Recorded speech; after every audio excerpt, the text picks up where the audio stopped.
Jeshi la Polisi Kanda Maalum ya Dar es Salaam linapenda pia kutoa taarifa kuwa limemkamata mtu ambaye amefahamika kwa jina la Elia Asule Mbugi maarufu kama Dogo Bata.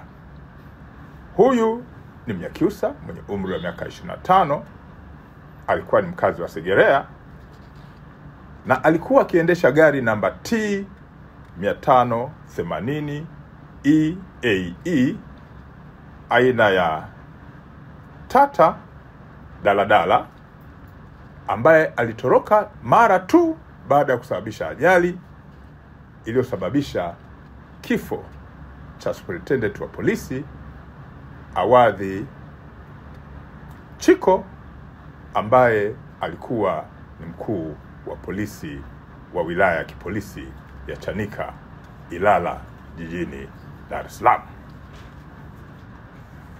Mtuhumiwa huyu alikamatwa tarehe 27 mwezi huu wa Machi mwaka 2025 baada ya kuwa ametorokea eneo la Mbalizi mkoani Mbeya. Makachero wa Kanda Maalum ya Dar es Salaam walifuatilia nyendo zake na hatimaye kufanikiwa kumtia mbaroni na kumrejesha jijini Dar es Salaam, na jeshi litafanya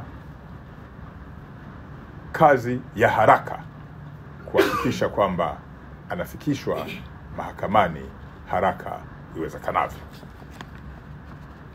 Jeshi la Polisi Kanda Maalum ya Dar es Salaam, kufuatia sikukuu ya Idi, inawatakia kila laheri watu wote wa Dar es Salaam. Ninatoa wito kwa wananchi kusherehekea sikukuu hii kwa amani na utulivu.